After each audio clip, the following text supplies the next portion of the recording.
Hi, this is a patient on whom we had done hair transplantation, 3,500 follicles 10 days ago. He leaves for the Middle East, the city of Dubai where he's working. And this is the final consultation that we're going to have. This is the second consultation also. We're going to show you how well the donor area is healed, how nicely the grafts have taken. What is his plan from now on? What are the medications that we're going to put him on? And when do we see him next? First thing about his pain. No pain, okay? And what are the discomfort, feeling? Nothing.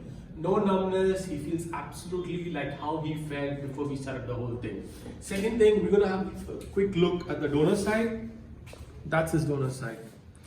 Yes, you may think it's not that dense, but remember this is in the back of his head and no one would look there, and plus still growing. It's just 10 days old, right?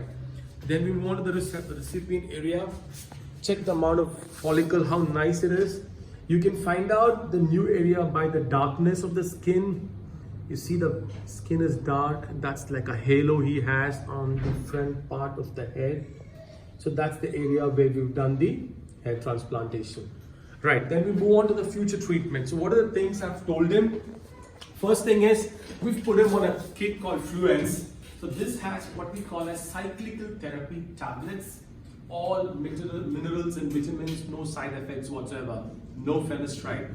Then he gets minoxidil lotion and he gets a shampoo. All of this comes in a nice kit. Comes in a nice kit like this, which we give the patient.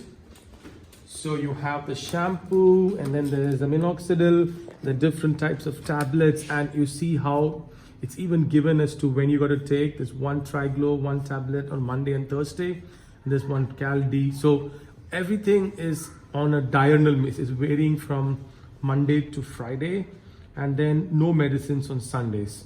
So we give this patient this kit because he's traveling out of the country. And we generally ask them to take these kits for 4 months. It's one M1, M2, M3, and M4.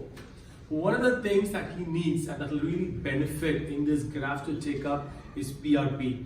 We start PRP sessions usually 3 weeks after our HT. But since he's not going to be here, he's going to get his PRP done in Dubai. So this way we're making sure the patient gets the best after treatment, and all of this is needed, so we finally have a great outcome. So he's going to come back only after 6 or 7 months, and the entire treatment would be full 9 months ago. So around full right? I've given him all the precautions that he has to take. No swimming, no exposing in the hot sun. The mineral water use all of that has been given. And so, right? So I'm going to see him back with a new crown after a few months. So this is the plan we do here at Richardsons, and many of our subscribers keep wanting to see results after a week or 10 days or 6 months. So this is one of it. Thank you for having agreed to take this video. Bye.